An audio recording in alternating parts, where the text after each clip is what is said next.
Fala galera, tudo bem?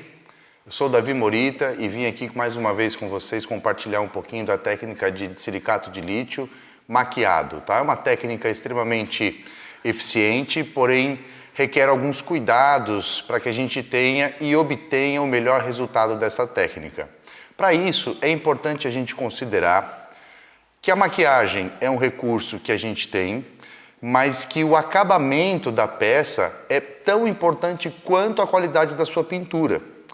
Se você não tiver uma superfície preparada e condicionada para receber essa pintura, a gente não consegue ter um resultado muito bom como a gente espera. Então, por isso que eu quero começar a falar da maquiagem, falando primeiro do acabamento em si, ou seja, é mais importante um bom acabamento do que pensar na maquiagem, ou seja, as duas etapas se complementam. Por isso que a gente tem que dar ênfase a essa parte de acabamento e eu quero compartilhar com vocês a partir de agora o passo a passo desse acabamento antes da que a gente consiga fazer a maquiagem, ok? Então eu vou fazer esse acabamento para vocês, demonstrando do início ao fim, tá ok? Vamos lá. Então, pessoal, assim como na outra demonstração do Copping, eu agora tenho uma peça monolítica esculpida, tá? Anatomicamente já no formato que eu desejo. E aqui, mais uma vez, depois do corte do sprue, né, utilizando um disco apropriado para este corte, tá? Eu vou iniciar a redução desta área de conexão do sprue. Então, eu tiro a peça aqui do troquel e vou, com aproximadamente 15.000 rotações por minuto, reduzir toda essa extensão da conexão do sprue. Então eu começo pela face vestibular, tomando conta e cuidado para não descaracterizar o formato já pré-definido pela escultura do dente, tá? Como se trata de uma peça que tem como objetivo final terminarmos a parte estética somente com pintura, é interessante que a gente conserve todo o desenho da anatomia para que não haja necessidade de fazer nenhum acréscimo nessa porcelana, nessa peça. Pode ser que algumas vezes a gente perca um pouco desse controle na redução e nos vemos obrigados a criar algum tipo de acréscimo para melhorar a morfologia da peça. Isso é possível, mas não é a proposta da técnica, tá, pessoal? A proposta da técnica é que a gente consiga, tá, com apenas um único material, ter toda a morfologia do dente, tá? Então aqui eu reduzo todo esse volume vestibular, então a gente já percebe que não há nenhum vestígio dessa união, desse canal. E aí eu volto então para a face palatina, onde eu vou reduzir então o volume dessa conexão antes de reduzir o comprimento, tá? Mais uma vez eu lembro que a última coisa que nós vamos fazer é alterar a altura da peça, tá? Então eu vou tirando todo o excedente e aí no final eu posso ir lá e começar a mexer no comprimento da peça, tá? Removendo todo esse excesso com muita cautela para que a gente não perca o desenho dessa anatomia, tá? Então aqui eu vou chegando então ao fim dessa redução, onde eu já começo a perceber que praticamente todo aquele canal de esproamento ele foi excluído dessa superfície, ou seja, foi desgastado, e aí eu posso passar a usar um outro formato de abrasivo, ok? Bom, então agora que eu já reduzi todo esse sprue, eu vou trocar a minha roda por uma ponta do mesmo abrasivo, ou seja, carbeto de silício com diamante, mas com um formato de ponta, tá? E aí eu vou passar a usinar toda essa superfície da cerâmica, porque existe uma rugosidade criada no processo de injeção. Então eu vou delicadamente com a ponta da broca, para não perder contorno anatômico da peça, eu vou suavizando a rugosidade da superfície dessa injeção, tá? Então vou passando no sentido de vai e vem, protegendo as bordas com o meu próprio dedo. Por quê? Esse tipo de abrasivo, ele não tem facilidade em desgastar superfícies macias. Então eu vou passando aqui sobre o meu dedo e vocês vão percebendo que não há nenhum tipo de desgaste. Então aqui é a mesma coisa, eu protegendo a borda com o meu dedo, eu não corro o risco de desgastar uma região tão crítica da peça com uma linha de término, tá? Então usem o dedo para fazer esse controle. Não vai machucar o dedo de vocês, posso garantir. Mas se pegar na unha, ó, aí já desgasta, porque é sólido, tá? Um material mais rígido, e aí a unha acaba sendo desgastada por esse abrasivo. Então eu vou fazer um movimento de vai e vem,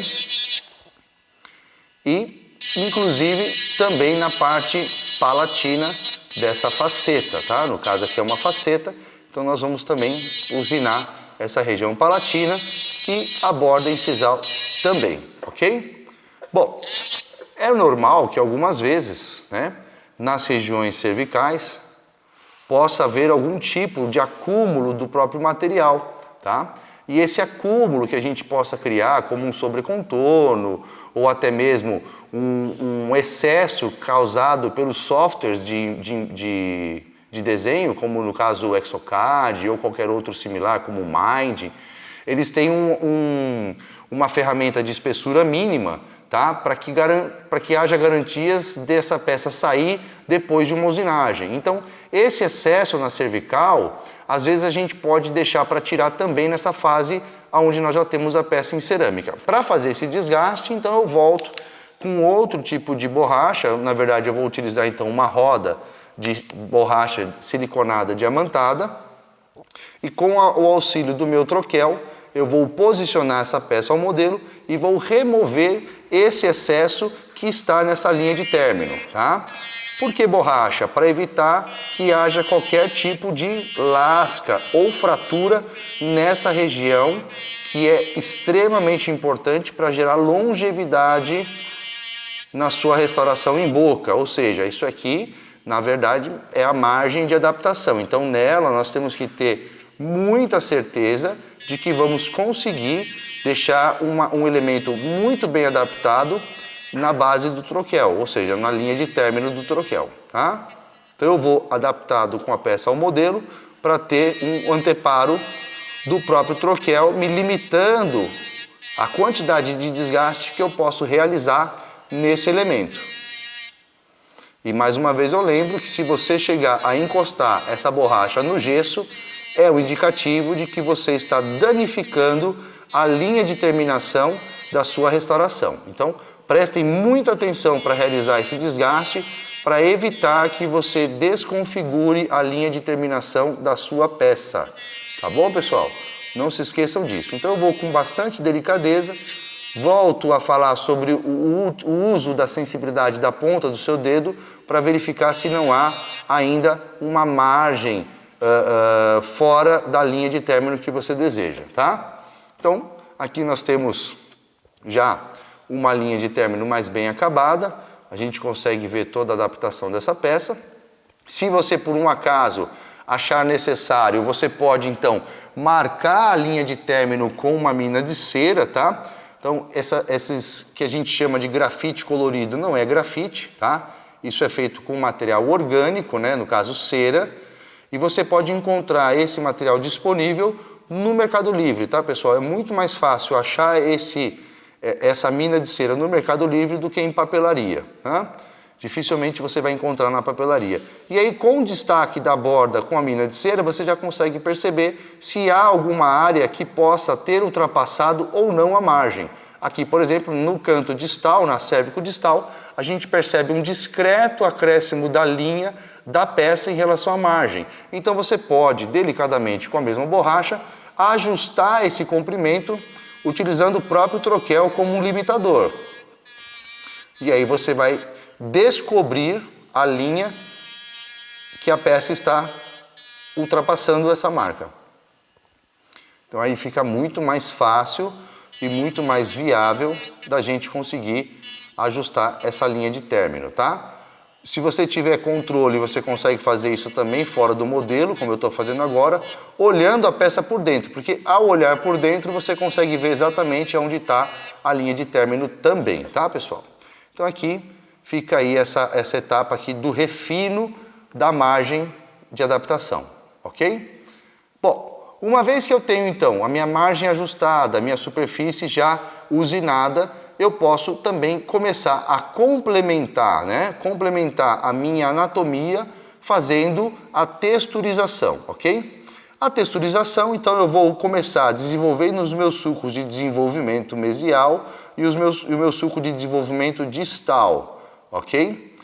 Existe um conceito, né, que é passado para a gente no início da nossa jornada profissional, que dizem para a gente o seguinte, que os dois sucos de desenvolvimento divide a face vestibular em 3 lóbulos.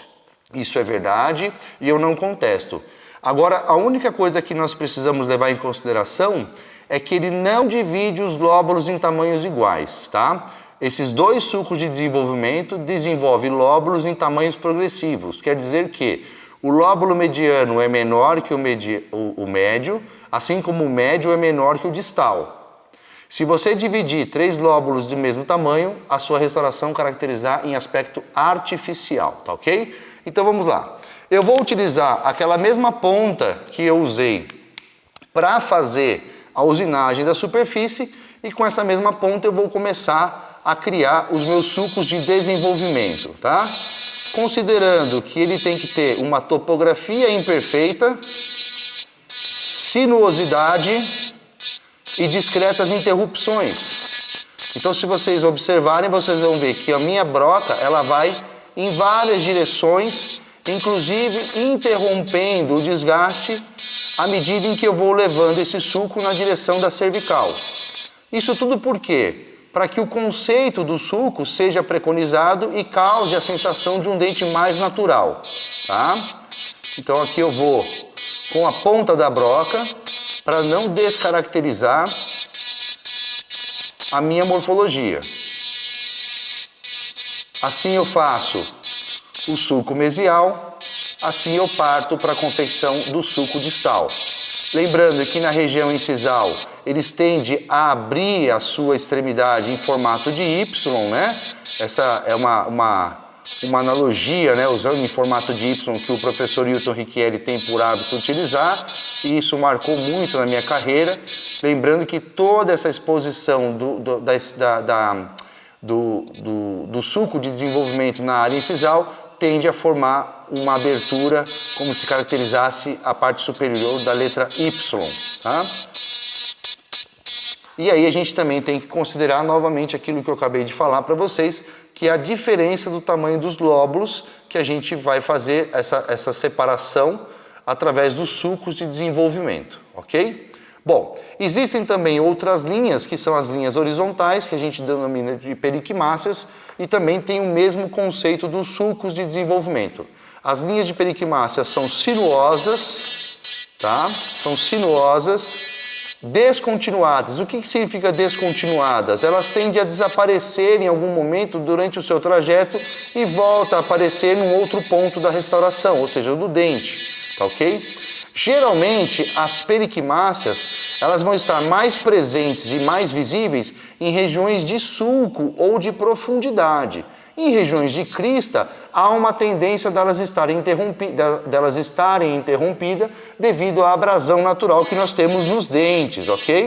Então, nas áreas de sombra, eu vou ter uma interferência maior dessas linhas, assim como no lado mesial quanto no lado distal.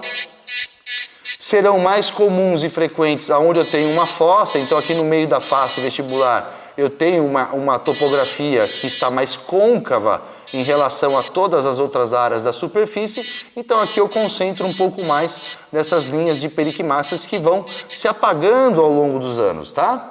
E aí eu fiz essas minhas periquimáceas. Posso trabalhar então também a borda incisal, criando algumas erosões, e tudo isso vai beneficiar a minha maquiagem, pessoal.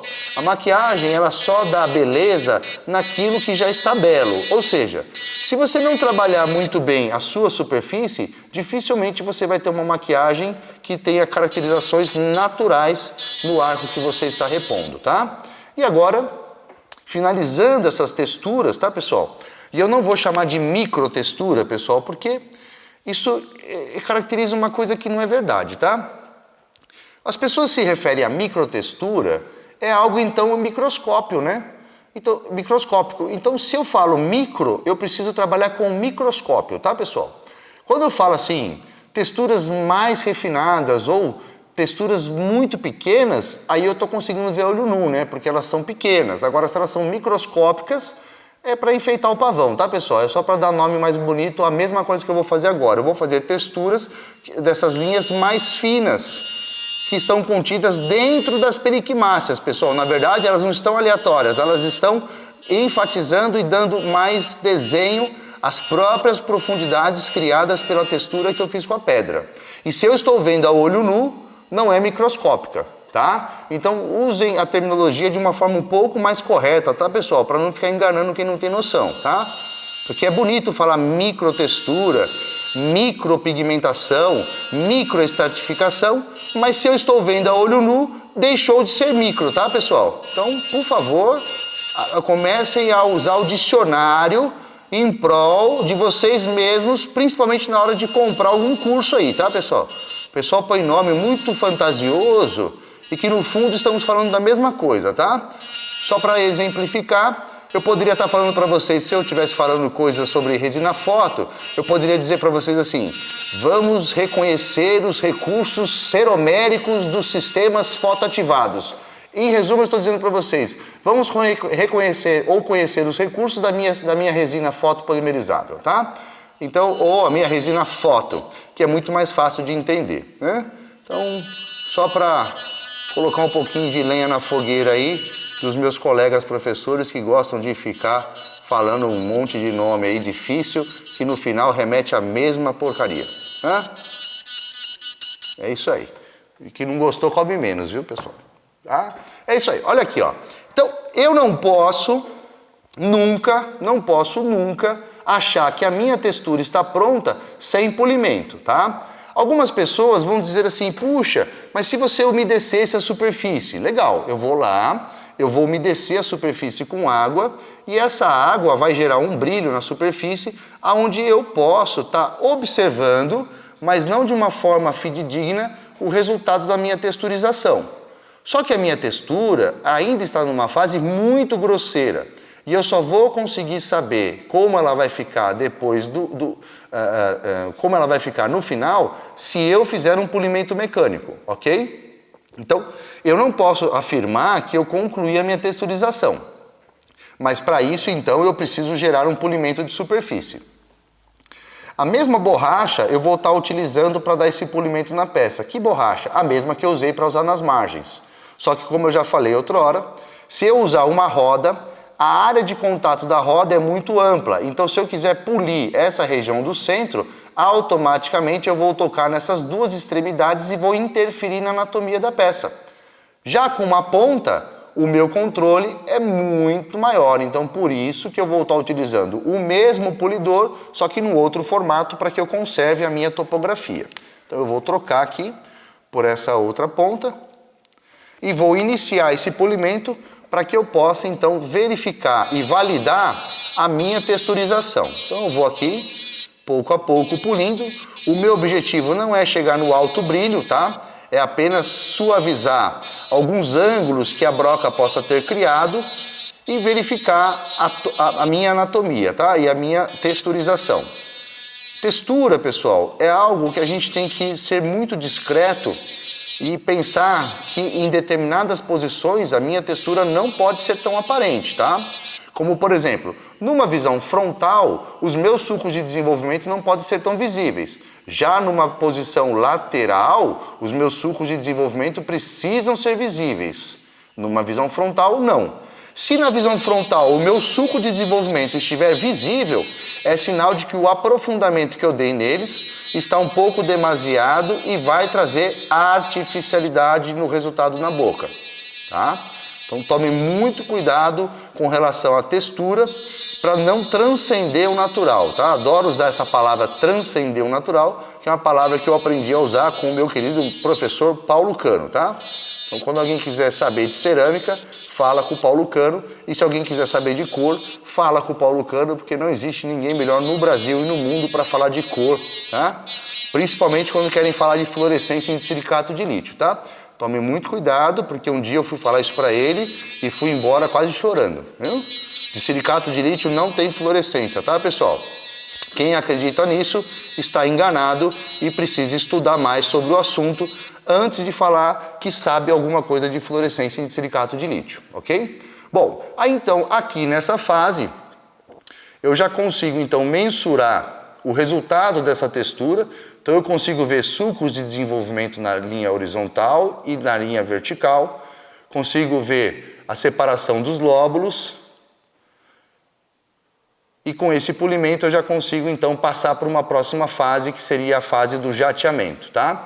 O jateamento, pessoal, ele se faz necessário quando se aplica maquiagem em cima de silicato de lítio, que é justamente para criar uma área de retenção e acomodação dessas partículas de tinta que nós vamos colocar na peça a partir do jateamento. Esse jateamento é feito então com óxido de alumínio, tá?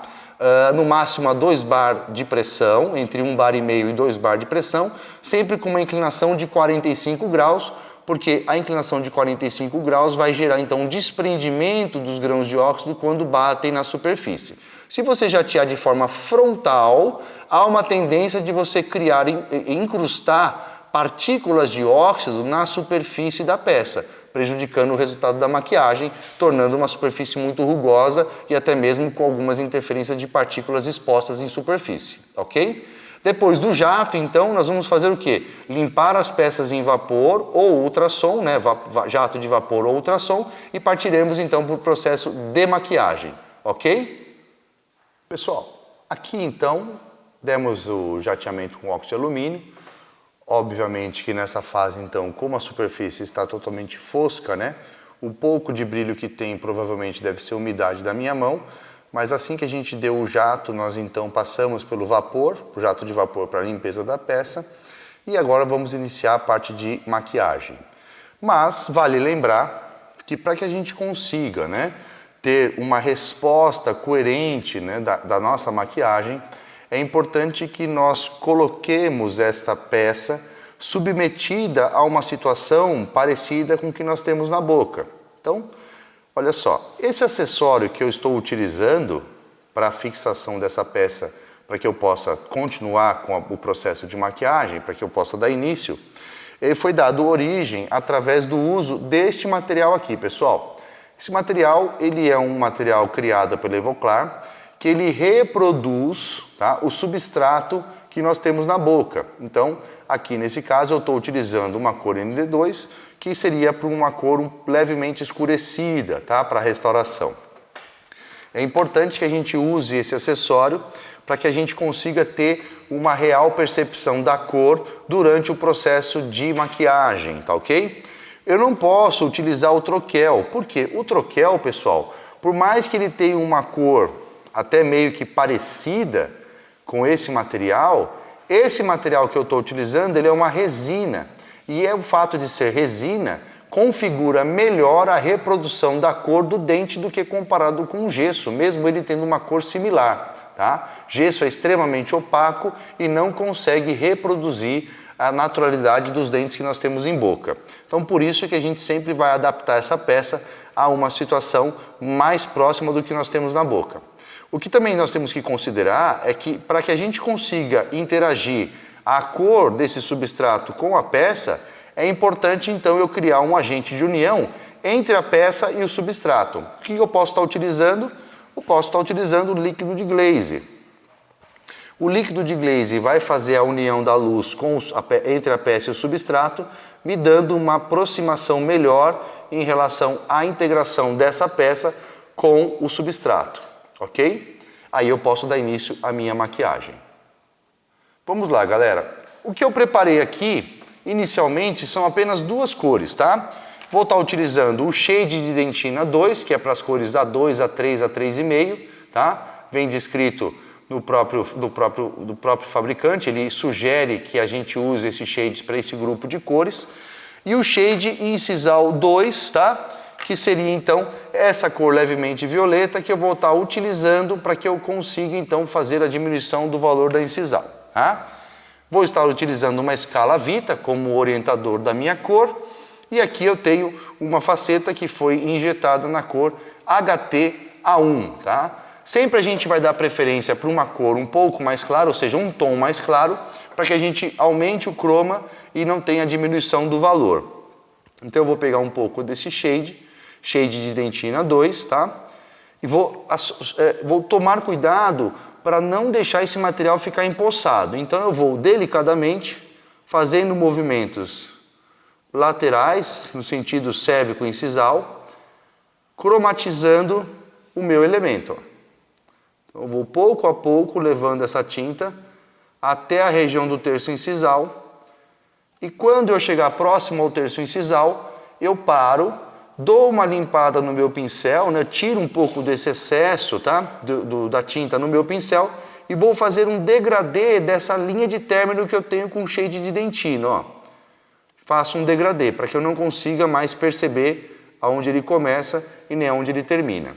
Lavo o pincel na água, seco, pego então o shade de incisal 2, que é para a cor A2, tá? A2, A3 e A3,5. Então, nesse grupo de cores eu posso estar utilizando o mesmo shade de incisal. E do movimento ao contrário, agora da incisal para a cervical, eu vou pintar essa região, diminuindo o valor da restauração nessa área, para gerar uma sensação de profundidade e passagem de luz. E aí eu posso dar uma olhada e ver como é que fica, e vou também acompanhando essa cromatização, utilizando o recurso da minha escala.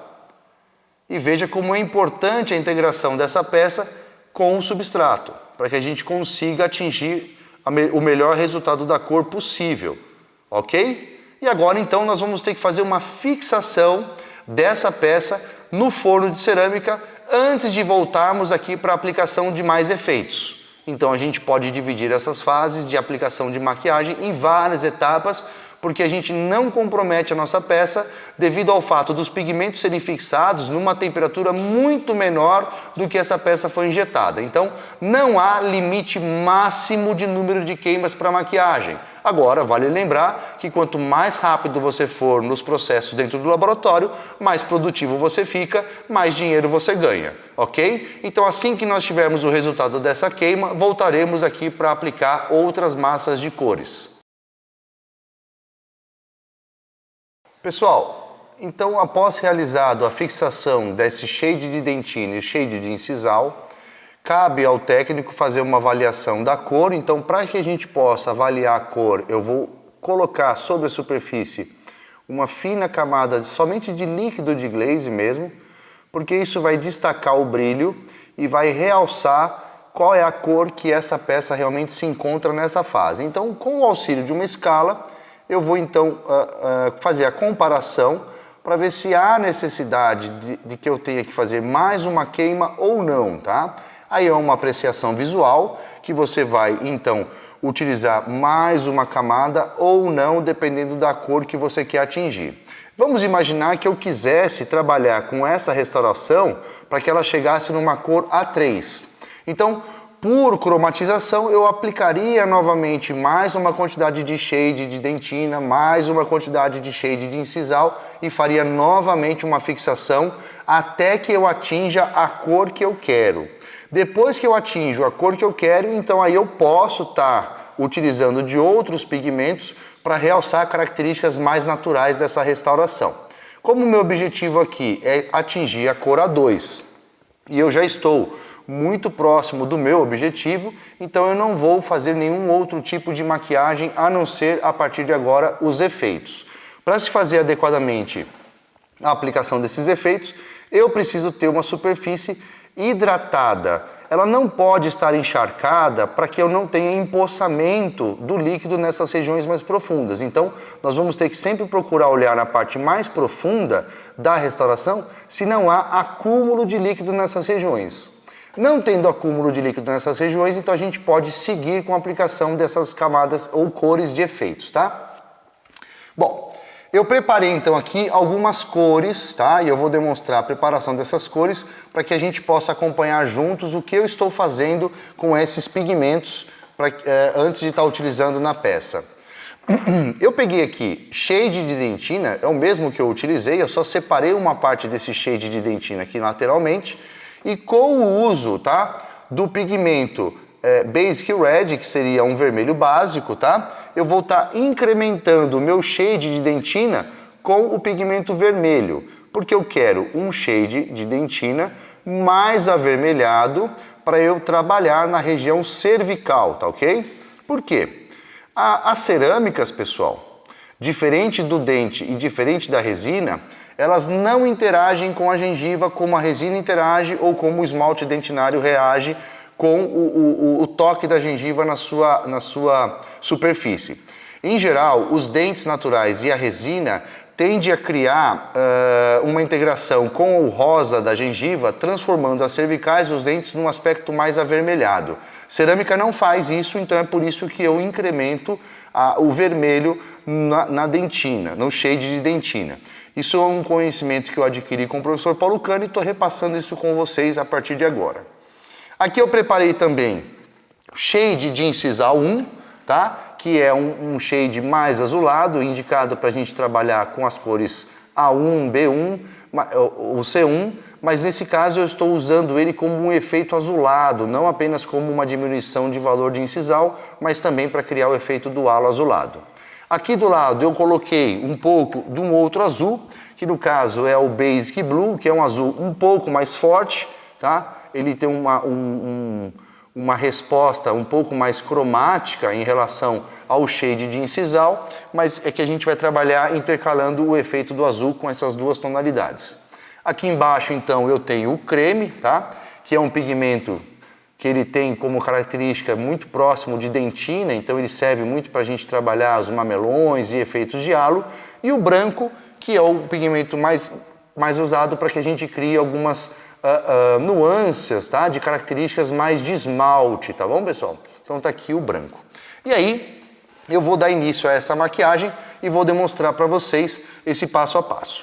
Lembrando que para a técnica de maquiagem, pessoal, eu não preciso trabalhar com tantas cores ao mesmo tempo, tá? Eu posso, dependendo do tempo de trabalho que eu tenho ou da dificuldade que eu tenho de trabalhar com tantas cores juntas, eu posso, por exemplo, fazer a fixação de algumas cores e depois utilizar outras cores. Ou, dependendo da minha destreza, eu posso tentar fazer toda a aplicação numa única só vez. Então eu começo pela cervical, utilizando aquele shade de dentina modificado com vermelho básico, aonde eu vou aplicar isso exatamente na região de borda cervical, ó.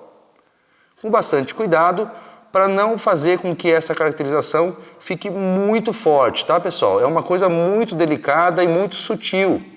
O nosso objetivo é gerar aquela sensação de integração da cervical do dente com a gengiva, simulando aquela integração do vermelho da gengiva com a cerâmica, tá? Aí eu fiz esse incremento aqui na região cervical. Cuidado para não deixar manchado e nem empoçado. Se você tiver com muita dificuldade de deixar o pigmento na posição, pode ser que a sua peça esteja com excesso de umidade nessa região e está aglutinando o pigmento numa única região por excesso de líquido em determinadas áreas, ok? Então aqui nós já temos o aumento cromático na região cervical e a gente consegue observar melhor, muitas vezes com o dente nessa posição, que é a posição de boca, ok? Bom, nas regiões de crista, eu quero dar a sensação de absorção de luz, ou seja, numa região onde eu tenho uma diminuição do valor. Eu vou estar utilizando então o shade de incisal 2, tá? Que é aquela cor meio violeta, meio arroxeado. Então, nas regiões de crista, eu vou estar aplicando esse violeta, tá? Mas algumas pessoas me perguntam, Davi, mas quase não dá para ver. Exatamente assim que tem que ser uma caracterização. Ela quase não pode ser percebida. Caso você perceba uma caracterização com muita facilidade, ela deixa de ser uma caracterização natural e passa a ser uma mancha ou uma falha do seu processo. Então, esse violeta nas cristas, ele vai gerar a sensação de absorção de luz e vai depender muito da posição da luz para a gente conseguir enxergá-lo. Como eu faço nesse movimento lateral, eu percebo ele em cima da crista. Assim também, quando eu faço esse movimento, eu percebo ele na crista. Mas se eu fizer assim, ele se torna um pouco menos perceptível. Ok? Bom, agora, para fazer o desenho do halo, eu vou estar utilizando o shade de incisal 1, ok? Shade de incisal 1. Toda vez que a gente utiliza cores escuras é sempre interessante utilizarmos então um fundo claro, porque quando utilizamos um fundo claro, as cores escuras se destacam. Quando eu uso cores escuras em fundo escuro, a cor escura ela meio que desaparece. Num fundo claro, ela se destaca. E isso é uma propriedade que a gente tem com os nossos próprios olhos, tá? Então, eu venho aqui agora e trabalhando com o azul no fundo claro, fica mais fácil de visualizar aonde eu estou colocando esse azul. Então, pouco a pouco, eu vou acrescentando esse azul na borda, tá? Sempre com o objetivo de gerar aquela sensação de translucidez na borda incisal. Então, tem que ser muito delicado. O azul, ele tem que ser com muita cautela para ser utilizado, para não cair na artificialidade, tá, pessoal? É muito comum as pessoas criticarem o uso do azul, mas eu faço eu compartilho com vocês uma ideia, pessoal. O dente ele tem azul. Para eu criar a sensação de azul, eu preciso pôr azul. Não tem outra cor que eu possa utilizar. Então, por isso que eu digo para vocês que não é errado usar azul. Agora, é que a maioria das pessoas usa o azul de uma forma um pouco exagerada. E esse exagero do azul que causa essa sensação de artificial. Mas aqui, olha, ele nem azul se parece. Ok? Então eu usei o Shade Incisal 1 para fazer esse halo. E agora, com o azul básico, o Basic Blue, eu vou enfatizar ou vou dar força e potência em algumas áreas desse azul que eu já apliquei. Então eu vou aqui nas áreas de ângulos mesio-distal, vou fazer um pouco mais desse azul para que ele fique um pouco mais evidente só nesses dois ângulos, tá? Um pouquinho aqui na distal e um pouquinho na mesial.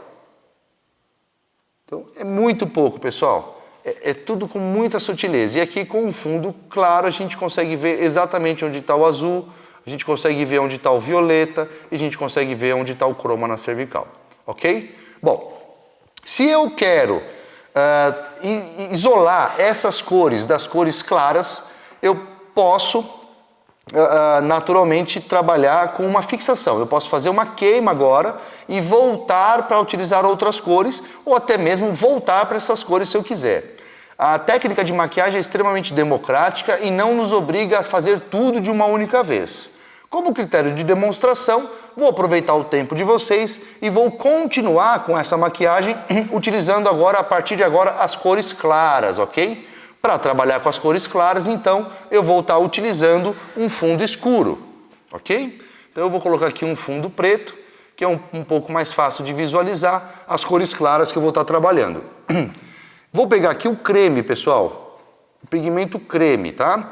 E na borda incisal, bem na bordinha incisal, eu vou estar aplicando esse creme para criar a sensação do halo, tá? Aquela sensação daquela borda esbranquiçada que a gente não vai conseguir aqui sem que a gente use o branco, tá? O creme. O ideal é sempre usar o creme, não o branco, tá? Para fazer essa caracterização das bordas incisais dos dentes anteriores. Então, com cautela eu vou colocando. Existe um grau de dificuldade maior, porque nós não temos aqui a fixação do azul. Então, é muito comum a gente acabar, muitas vezes, estar tocando com o creme no azul, descaracterizando o desenho do azul. Por isso que aí cada técnico vai avaliar o que ele acha que é melhor para ele. Então aqui eu já fiz o halo esbranquiçado, cuidando para que não mudasse a posição do meu azul. Com o mesmo creme, agora mudando a peça um pouquinho de posição, para ficar mais fácil para eu aplicar, eu vou pegar, com o mesmo creme, eu vou estar aplicando nas regiões dos lóbulos, formando aquela sensação de mamelões. Então eu venho aqui na borda incisal e aplico um pouquinho do meu pigmento creme.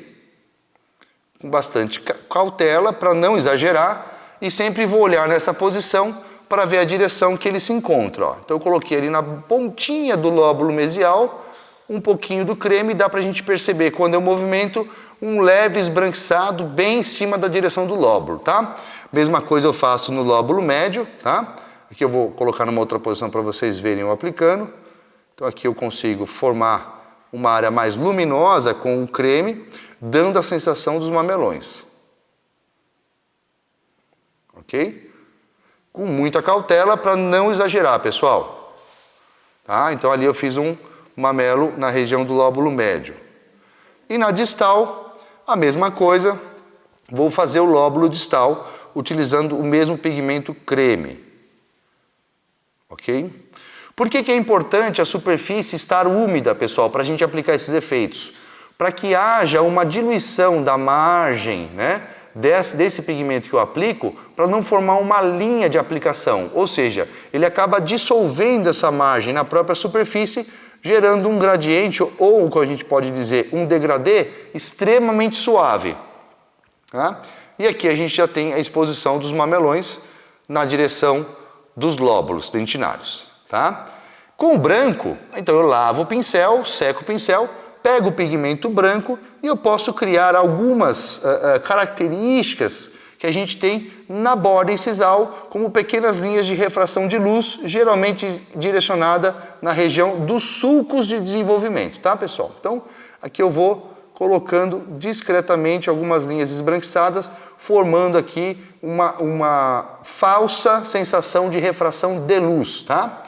Em algumas regiões do esmalte, principalmente em regiões de crista, eu posso colocar um pouco de branco, formando uma hipomineralização, dando características de uma área do esmalte não mineralizada, tá? Dando mais naturalidade na minha restauração.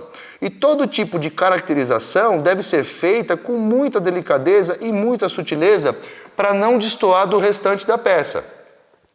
É o tipo de caracterização que você vê, mas que o seu paciente, o seu dentista dificilmente vai enxergar. Ele vai ter que se esforçar para ver, tá? Caso você ache que está muito forte, aproveita que você não fez nenhuma fixação e tira um pouco desse excesso do material, tá? E aí a gente tem uma peça já muito caracterizada, muito próxima do natural, apenas utilizando o recurso de pintura. Tranquilo? E agora o que eu vou fazer? Eu vou fazer uma fixação dessas tintas e depois eu vou dar o glaze, caso eu julgue que a minha maquiagem já esteja de acordo com o meu objetivo final. Se a minha maquiagem não estiver de acordo com o meu objetivo final, eu posso voltar a fazer caracterizações com as tintas quantas vezes eu achar necessário, ok? Pessoal, depois que nós terminamos a fixação das cores, o próximo passo é o glaseamento dessas peças. Vale lembrar que silicato de lítio não tem fluorescência e por não possuir essa propriedade óptica, somos obrigados a estar sempre utilizando glaze com fluorescência. Tá? Isso é essencial para que a gente tenha um resultado positivo dessas restaurações quando os pacientes estão submetidos à lâmpada ultravioleta que está nos bares, nas boates, nas danceterias espalhadas por todo o mundo, ok? É somente por essa única situação que requeremos o uso do glaze fluorescente em todas as peças monolíticas. Outro assunto importante, de grande relevância para que a gente considere, é que nunca nós vamos ter um tratamento térmico para que a gente obtenha o brilho. Ou seja, se você aplicou uma camada de glaze, fez a queima de acordo com a temperatura recomendada do fabricante e sua peça saiu com pouco brilho ou semibrilho, ou atingiu 50%, 60%, 70% do seu objetivo, não significa que você teve uma queima com baixa temperatura, como muitas pessoas acreditam. Na verdade, sua peça saiu com pouco brilho porque faltou quantidade suficiente na superfície com a pasta de glaze para atingir o brilho final.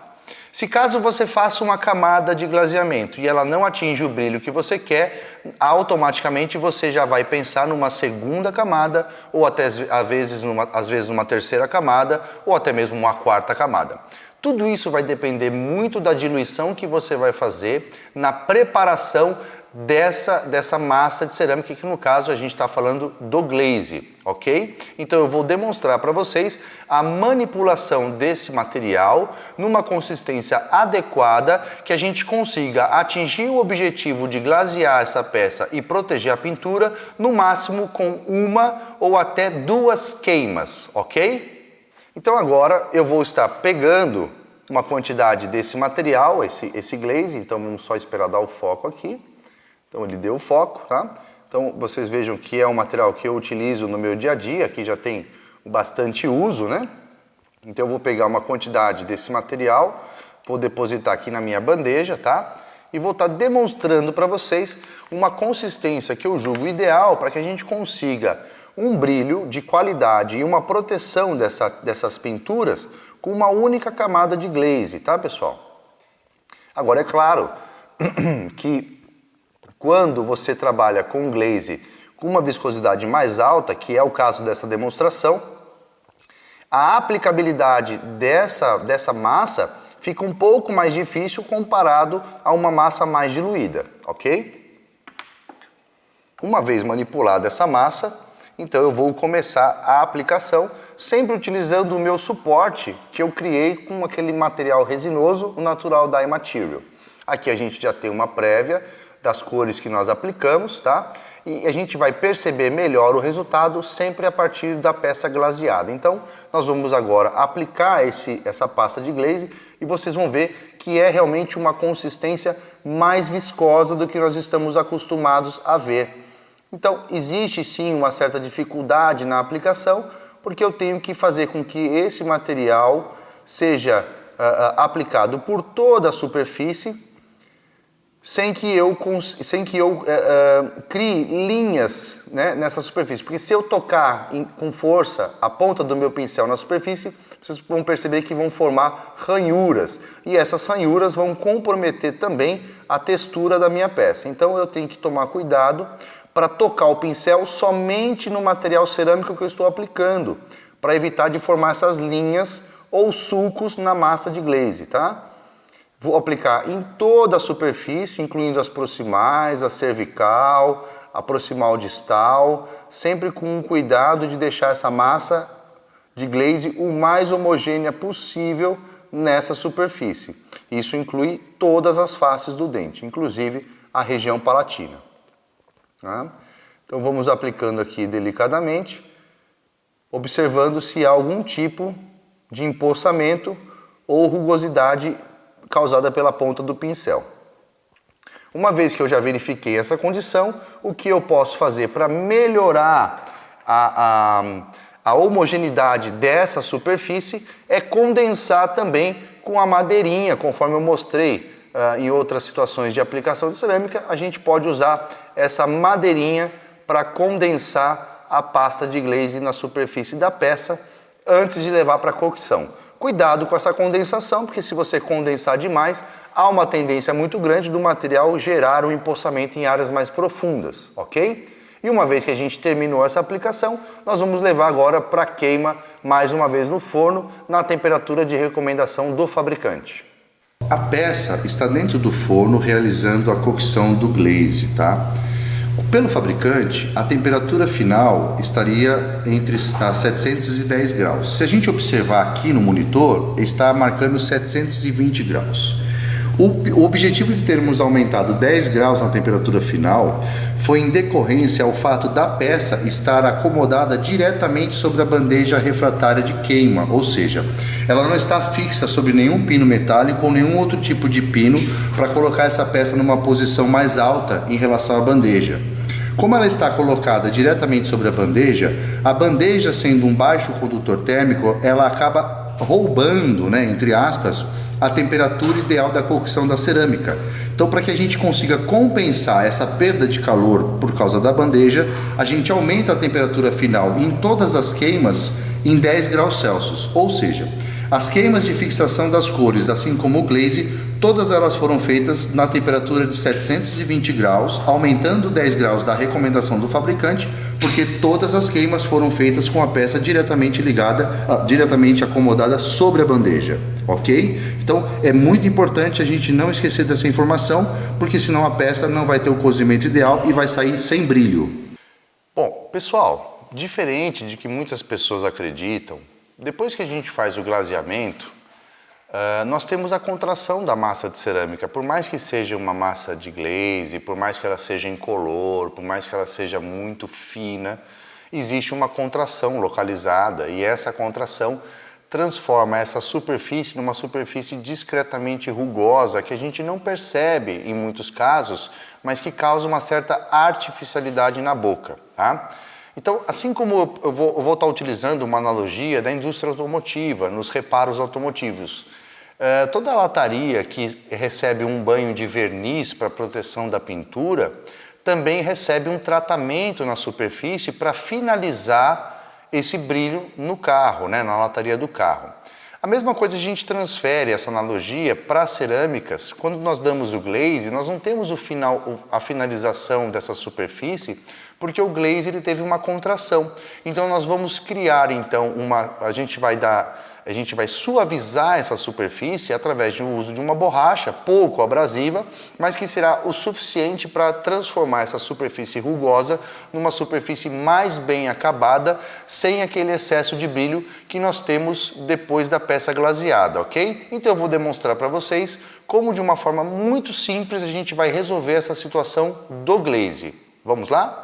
Então aqui, olha, o que eu tenho aqui na minha peça de mão? Olha, aqui é bem do meu dia a dia, vocês vão ver que ela está já com a ponta já quase exposta aqui, mas isso é uma borracha para metal, uma borracha Dedeco, conhecida muito pelo seu nome, né, ponta Dedeco, mas na verdade é uma borracha impregnada com carbeto de silício que as pessoas usam muito para polimento de metais, principalmente removíveis e peças de níquel e cobalto cromo. Nesse caso eu vou estar utilizando essa ponta justamente para suavizar essa rugosidade que nós temos na superfície do glaze por causa da contração, tá? Então eu vou aqui numa rotação baixa, eu vou começar a acabar ou dar um acabamento melhor nessa superfície glaseada. E o que a gente vai ter como resultado? A remoção desse excesso de brilho e uma superfície mais acabada e mais natural possível da restauração. Então não é necessário nenhum tipo de aditivo, nenhum tipo de pasta, nenhum tipo de glaze, somente a borracha mesmo para fazer essa remoção desse overbrilho, tá? Estou tomando cuidado para não encostar essa ponta, porque essa ponta está com a haste metálica exposta, tá? Então eu estou indo com o corpo da borracha para evitar da pontinha metálica da minha broca tocar na minha cerâmica, tá? Bom, essa dica que eu estou passando para vocês é uma dica que eu aprendi com o professor Paulo Cano, porque antigamente eu usava a mistura de óxido de alumínio com pedra pomes e passava essa peça no torno de polimento, tá? Só que o torno de polimento muitas vezes acaba criando uma abrasão muito grande em regiões que eu não gostaria e eu perco o controle desse meu acabamento. Então eu prefiro fazer isso com as pontas dessa borracha Dedeco, cuja a filosofia de trabalho foi passada para mim através do professor Paulo Cano e desde então passei a usar essa ferramenta muito útil no meu dia a dia para conseguir um acabamento nessa qualidade, onde eu tenho agora uma superfície mais lisa, mas não perdi as características das quais eu criei quando eu fiz a textura, ok? Bom, e aí nós fazemos então uma última conferência, onde eu vou pegar o meu troquel estético, tá? Vou colocar líquido de glaze para interagir com a luz junto ao substrato, posicionar essa peça neste troquel, para que eu possa verificar não só as caracterizações que eu criei, mas também confirmar se a cor está dentro do propósito que eu gostaria. Então aí é uma questão de aproximação, nós temos aí a cor A2 com algumas diferenças cromáticas por conta da inserção das caracterizações que nós fizemos nessa faceta. E aí nós vamos fazer aqui um close para mostrar um pouco mais desses detalhes, onde a gente vai perceber nuances, né, de azul, nuances dos mamelões, um halo, né, um halo fake, na verdade ele é um halo feito com tinta esbranquiçada, no caso o creme, e uma cervical mais cromatizada, o branco na região cervical e nas áreas de crista, e aí nós vamos chegando a um trabalho mais natural, né, sem muito recurso, mas com o que seja suficiente para trazer naturalidade na nossa restauração. É isso, pessoal. Quero muito agradecer a participação de todos. Espero que esse conteúdo traga para vocês no dia a dia resultados excelentes, que seja proveitoso no sentido de levar essas técnicas para o seu dia a dia. Espero muito contribuir para o desenvolvimento técnico de todos vocês e agradecer mais uma vez a todos os apoiadores que estiveram aqui conosco, inclusive a iniciativa do pessoal da Dentalita em produzir um conteúdo de aula com qualidade, com capacidade de levar informação com critérios para todo mundo que puder assistir esses vídeos. Então, muito obrigado a todos e espero que vocês tirem o melhor proveito disso tudo. Valeu, galera!